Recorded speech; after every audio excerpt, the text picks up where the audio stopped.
বাংলাদেশ দ্বিতীয় মুক্তিযুদ্ধের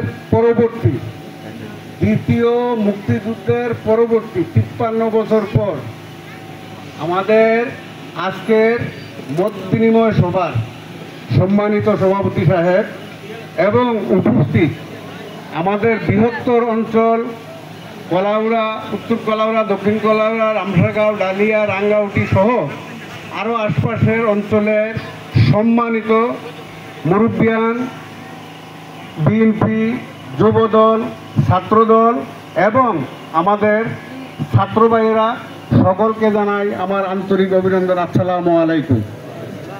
আপনারা জানেন আজকে বাংলাদেশ জাতীয়তাবাদী দল সহ বাংলাদেশে মোট 29টা দল, এই জামাত সহ বাংলাদেশ বিএনপি, আওয়ামী লীগ সহ 29টা দল আছে বাংলাদেশে নিবন্ধনকৃত। এই 29টা দল আওয়ামী লীগ ছাড়া বাকি 38টা দলকে জিম্মি করে এই স্বৈরাচারী সরকার দেশ পরিচালনা করছে। আমাদেরকে হাত পাও বান্ধা দেশ পরিচালনা করছে। আমাদের মহান রব এবং সৃষ্টিকর্তা আমাদের ছাত্রদের মাধ্যমে আমাদের বিএনপি আন্দোলন করছে ব্যর্থ, জামাত আন্দোলন করছে ব্যর্থ, ঐক্যজোট আন্দোলন করছে ব্যর্থ, সমমনা আন্দোলন করছে ব্যর্থ এবং আমাদের যুগপথ আন্দোলন করছে, সকল কিছু ব্যর্থ। আজকে এই শেখ হাসিনার পাপের কারণে, আওয়ামী লীগের পাপের কারণে 17 বছরে ভরপুর হয়ে গেছে। মহান আল্লাহ তাআলা বলছেন যে যেই ব্যক্তিকে আমি সম্মান দিবার তাকে সম্মান করি, আর যাকে বেজ্জত করা দরকার আমি তাকে বেজ্জত করি। কিন্তু আজকে এই আমাদের সন্তান তুল্য ছাত্রদের উছিলায় আল্লাহ, আমি মনে করি এই যে মক্কা শরীফ হস্তি বাহিনীর পক্ষ থেকে আল্লাহ তাআলা রক্ষা করেছিলেন আবাবিল পাখি দিয়া। আর আমাদের এই বাংলাদেশ যে স্বাধীন হইব, এটা 5 তারিখে স্বাধীন হয়েছে, 4 তারিখেও কেউ জানতো না। কিন্তু আজকে 5 তারিখে স্বাধীনতার পরে আজকে আমরা মুক্তভাবে সকলে কথা বলতে পারি। আগে 3 জন লোক একত্রিত হয়ে যন্ত্রণায় আজকে 17 বৎসর প্রত্যেকটা মানুষ অতিষ্ঠ। আর বিভিন্ন নিপীড়নের কথা তো আমাদের বিভিন্ন বক্তাগণ মূল্যবান বক্তব্যে বলে গেছেন। আমি এই দিকে আর অগ্রসর না হয়ে আজকে 1180 জন ছাত্র শহীদের বিনিময়ে আজকে আমরা এই দেশ দ্বিতীয়বার স্বাধীনতা পেয়েছি। সর্বপ্রথমে আপনাদের মাধ্যমে, সকলের মাধ্যমে আমি শহীদের রুহের আত্মার মাগফিরাত কামনা করি। আল্লাহ যাতে তাদেরকে জান্নাতুল ফেরদাউস নসিব করেন, আমিন। এখন আমি এখানে বক্তব্য রাখবো না, আমি কিছু উপদেশমূলক কিছু কথা বলবো। আজকের যে সভাটা মূলত পরামর্শ সভাও না, কর্মী সভাও না, আজকে হলো মত বিনিময় সভা। অর্থাৎ আমাদের তাৎক্ষণিক আমাদের এই যে সিনিয়র নেতৃবৃন্দ বৈশা বলল যে আমাদের স্বাধীনতা পরবর্তী আমরা একটু বসা দরকার। এই ফুট করে আপনার 24 ঘন্টা নোটিশ কলাউড়া স্কুলের মাঠ লাগবো। এখন আমরা বিশেষ করে আজকে বসছি আপনাদেরকে ওই বিষয়গুলা আমরা অবগতি করার জন্য। আপনারা একটা কথা খেয়াল করেন, সকলে মনোযোগ দেয়া। আমরা এই কলাউড়া সেন্টার আপনার সারা সাধকদুয়ারের মধ্যে 1 নম্বর স্থান হলো দানের শীষের সেন্টার, দ্বিতীয় হলো ফেসকারগাঁও, তৃতীয় হলো আরেকটা সেন্টার আছে আমি ভুলে গেছিলাম মান্নার গায়ে। 3টা সেন্টার আছে সারা সাধকদুয়ারের মধ্যে এবং বাংলাদেশের মধ্যে সর্বোচ্চ দানের শীষে ভোট দেওয়ার জন্য। কিন্তু আজকে বিভিন্ন মাধ্যমে আমরা শুনতে পাই যে জামাতে নাকি আমাদের সেন্টারটা গ্রাস করে ফেলাইছে। তবে আমি আপনাদেরকে সবিনয় অনুরোধ করি, এখানে যারা উপস্থিত আছেন, আমরা তো বিএনপির রাজনীতি করি না, সবাই বিএনপি করি। বিএনপির মূলত গঠনতন্ত্র হইল বিএনপির বাংলাদেশ জাতীয়তাবাদ এবং ইসলামী মূল্যবোধের দল হলো বাংলাদেশ জাতীয়তাবাদী দল।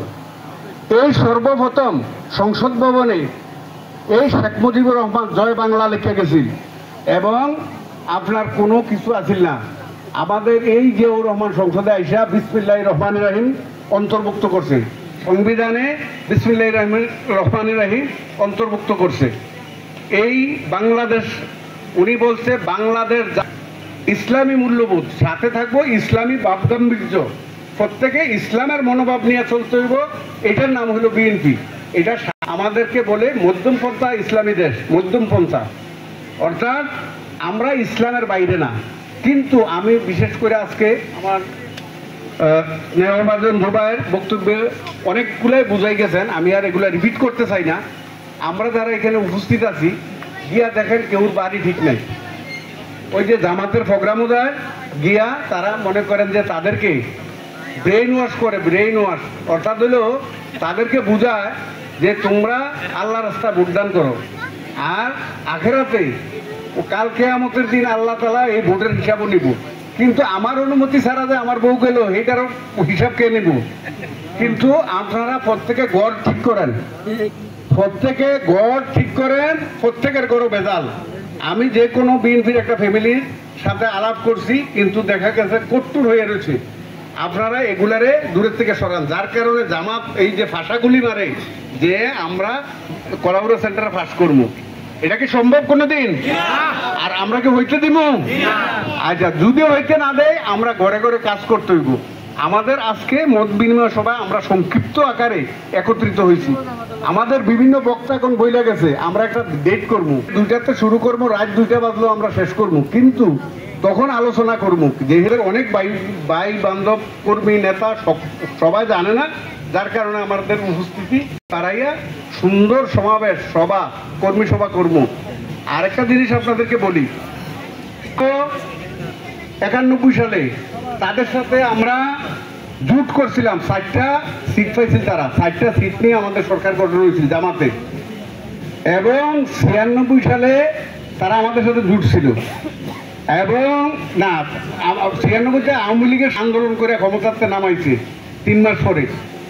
2001 সালে আমাদের সাথে তাদের জুট ছিল। আমাদের জুট হলো বিএনপি, জামাতে ইসলাম, ইসলামী ঐক্য জোট, জাতীয় পার্টি, জেপি, এই 60টা সংগঠনে মিললে আমরা ঐক্য জোট ছিলাম। আমরা ধরেন 4 ভাই, এক ঘরে আমি 4 ভাই আছি, 4 ভাই ছিলাম আমরা দীর্ঘদিন, ঠিক আছে। কিন্তু এখন আমরা ধরেন 4 ভাই আলাদা, 4 সংসার আলাদা, এবং 4 ফাতিল আলাদা, 4 চুলা আলাদা, 4 বুট। কিন্তু আমাদের কিছু ভাইদেরকে বিভ্রান্তি করে ওই দিন মিটিংয়ে নিচে কর্মী সভায় যে আমরা তো ঘুরে গেলে বিএনপি জামাতে এক না, আমরা জামাতের সাথে এক না। তাদের প্রতীক হইল দাড়িপাল্লা, আর আমাদের প্রতীক হইল ধানের শীষ। যার কারণে এই শহীদ জিয়ার আদর্শে আমরা রাজনীতি করি এবং বাংলাদেশ জাতীয়তাবাদ অন্তরে লালন করি, এবং এই শহীদ জিয়ার রাজনীতিতে আমরা ঐক্যবদ্ধভাবে আগামী দিনে আমরা ঐক্যবদ্ধ থাকতাম, এবং যে কোনো ডাকে, যে কোনো সাড়ায়, যে কোনো আহ্বানে আমরা খবর পাইলে সবাই ঐক্যবদ্ধ হয়ে যেতাম। আর বাড়ি বাড়ি আপনারা আজ থেকে সকলে বাড়ির খবর নেবেন, নিয়ে এই কাজগুলা করবেন। আর যেহেতু বর্তমানে অন্তর্বর্তীকালীন সরকার আছে, অন্তর্বর্তীকালীন সরকার 3 মাস পরে দিতে পারে, 6 মাস পরে দিতে পারে, 1 বছর পরে দিতে পারে নির্বাচন। এটার কোনো সময়সীমা এখনো নির্ধারণ হয় নাই। যখন নির্বাচনের রূপরেখা হইব, তফসিল ঘোষণা হইব, তখন আমরা আপনাদেরকে নিয়ে আমরা পাড়ায় পাড়ায় ঘরে ঘরে আমরা ওয়ার্ক করব। কিন্তু এর আগে আমার স্নেহভাজন যে কথাগুলো বইলা গেছে যে আমরা প্রত্যেক পাড়া ওয়ারি, এখানে বর্তমানে কোনো কমিটি নাই, কোনো কমিটি বর্তমানে বাংলাদেশে বিএনপির কমিটি নাই, শুধু আছে আহ্বায়ক এবং সমন্বয়ক। আমরা প্রত্যেক পাড়াতে 5জন 7জন বিশিষ্ট সমন্বয়ক করব, যারা সমন্বয়ে মনে করেন ওই পাড়াটা পরিচালিত হইব এবং তাদের নেতাকর্মীরা আনবো। ওই অঞ্চলটা 5জন সমন্বয়ক আমরা নিয়োগ দিব, তারা তাদেরকে আনবো। এইভাবে আমাদের সভাগুলো, সমাবেশগুলো বাস্তবায়ন আমরা করব। আর এখানে বিশেষ করে আমরা যেহেতু আজকে প্রথম দিন, আমরা পরবর্তী তারিখ কইরা আপনাদেরকে জানাইয়া দিব। আর আমাদের বক্তাগণ যেই কথাগুলো বলছেন, এখানে আমাদের যে বর্তমান নেতা তারেক রহমান সাহেব আমাদেরকে ডাকাইছিল গত 15 তারিখ। 15 তারিখ আমরা প্রতি উপজেলা থেকে 2 জন কইরা, 11টা উপজেলা 22 জন, এবং আমাদের যারা এমপি প্রার্থী আছি তারা আছে 6 জন, আমরা 29 জন তারেক রহমান সাহেবের সাথে সরাসরি ভিডিও কনফারেন্সে আমরা আলাপ করছি এবং উনি আমাদেরকে ব্রিফ দিছে সুনামগঞ্জের ফান্সি হোটেলের দোতলায়। এইখানে তারেক রহমান সাহেব সকল দিক নির্দেশনা দিছে। উনি বলছে যে আমাদের বিএনপির যারা আছি আমরা যদি মনে করি আমরা ক্ষমতা চলে গেছি, আমরা যদি ক্ষমতায় চলে গেছি যে আওয়ামী লীগ নাই, আমরা বুকার স্বর্গে বাস করি, বুকার স্বর্গে। তারেক রহমান সাহেব বলছে যে আমাদের পিছনে একটা অদৃশ্য শক্তি আছে। অদৃশ্য শক্তি বলতে উনি কি বুঝাইছে আপনারা তো বুঝছেন। এই যে 3-4টা ইসলামী দল তারা চাইতেছে ঐক্যবদ্ধ হইয়া আমাদেরকে একটা বেকায়দায় ফেলানোর জন্য। এখন এইটার থেকে সাবধান থাকার জন্য আমাদের সততা দিয়া, আন্তরিকতা দিয়া, যারা আওয়ামী লীগের নেতা যারা নির্যাতন করছে আমাদের উপরে, যারা তালিকাভুক্ত নেতা তাদেরকে বাদ দিয়া সাধারণ জনগণরা আমরা ঐক্যবদ্ধ কইরা তাদেরকে নিয়ে আমরা সাংগঠনিক কার্যক্রমগুলো করতাম এবং আগামী দিনে আগে যেতাম। তারা কোনো দলের না, তারা আমাদের ভাই। হয়তো ভোট দিছে নৌকা, দানাইলে দানও দেয়, দাড়ি ফাল্লাইলে দাড়ি ফাল্লা দেয়, এই কোয়ালিটির কিছু মানুষ আছে। তাদেরকে আমরা সহ ঐক্যবদ্ধ কইরা আগামী দিনের জন্য আমরা প্রস্তুত করে রাখতাম, যাতে যখনই ডাক দিব, যখনই নির্বাচন আইব, যাতে আমরা সকলে জাফাইয়া পড়তে পারি। আর এখন সকলের কাছে আমার অনুরোধ, এবং তারেক রহমান সাহেব বলছে যে আপনারা নিশ্চিন্ত থাকেন, আমরা আল্লাহ যদি সরকার গঠন করে আমরা প্রতিটা ওয়ার্ড, প্রতিটা ইউনিয়ন, প্রতিটা উপজেলার থেকে যত নির্যাতন করছে, এই গড়দরজা ভাঙছে, খুন করছে, গুম করছে, মামলা দিছে, হামলা দিছে, দিয়া আমাদের অর্থ নষ্ট করছে, তাদেরকে আমরা সকলের আইনের আওতায় না তাদের দৃষ্টান্তমূলক বিচার বাংলার মাটিতে করব। কিন্তু আমাদের ভাই বোন যারা এই 17 বছর কষ্ট করতেছে তাদের জন্য বিশেষ করে অনুরোধ এবং ধৈর্য ধারণ করার জন্য উনি আহ্বান জানাইছে যে এই নির্বাচনকালীন সময় পর্যন্ত সকলে ধৈর্য ধারণ কইরা আমাদের দলটাকে ক্ষমতায় আনার জন্য। এবং উনি পাশাপাশি আরেকটা কথা বলছেন যে 5 তারিখে বিজয় হয়েছে, এটা হলো প্রাথমিক বিজয়। কিন্তু প্রাথমিক বিজয়ের সাথে শেখ হাসিনা যে রুটম্যাপ সাজাইছে সারা বাংলাদেশে, তার যে নেটওয়ার্ক এখনো রয়ে গেছে। যতক্ষণ পর্যন্ত নেটওয়ার্ক ভাঙ্গা না হইব ততক্ষণ পর্যন্ত আপনার এখানে রুটম্যাপ বাস্তবায়ন হইতো না। যার আমরা সকলে মামলার ভয় তো আর নাই, এখন দেশের মানুষ স্বাধীন। তাহলে আপনারা যদি মিটিং এর আয়োজন করি আপনারা সকলে উপস্থিত থাকবেন তো? এই ধরনের উপস্থিতি হবে না, কারণ কলাউড়ার যে রেকর্ড, আপনার একটা ডাক দিলে মার্কেটও তাৎক্ষণিক, আপনি যেই দিন স্বাধীন করছে এই দিনও তো 110 গুণ মানুষ হয়েছে মিছিল। কিন্তু আমাদের এই জিনিসটা স্মরণ রাখতে হইব, যেই দিন আমরা মাঠে মিটিং ডাকবো যাতে মাঠে মানুষ ভর্তি হয় এবং সকলে যাতে আমরা উপস্থিত থাকি, এই আহ্বান, এই উদারত আহ্বান জানিয়া আবার শেষবারের মতো আপনারা বাড়ি করে যার যে চেকটা দিবার জন্য আমি অনুরোধ রাখা যে আমার বাড়িতে সমস্যা, আপনার বাড়িতে সমস্যা, এগুলারে আমরা ঘরে ঘরে আগে ঠিক করি যে এগুলা ঠিক না। আমাদের দানের শীষ প্রতীক আমরা আলাদা, আমরা জামাতের সাথে কোনো ঐক্য নাই, আমাদের দল আলাদা, জামাত আলাদা। এইভাবে বুঝাইবার জন্য উদারত আহ্বান রেখে আমি আমার সংক্ষিপ্ত আলোচনা এখানে শেষ করছি।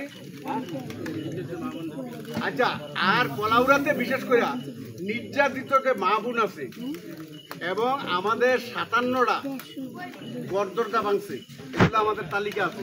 তারেক রহমান সাহেব আরেকটা কথা কইছে, যারা নির্যাতিত হয়েছে তাদের কার দ্বারা নির্যাতিত হয়েছে এগুলো আমরা তালিকা করার জন্য, যাদের ঘর ভাঙছে তাদের তালিকা করার জন্য এবং আমাদের সরকারের পক্ষ থেকে আমরা তাদেরকে সান্ত্বনা দেব এবং উপযুক্ত বিচারের ব্যবস্থা এবং সকল নির্যাতিত ফ্যামিলির বিচারের ব্যবস্থা করবেন, এই আশ্বস্ত উনি করছেন।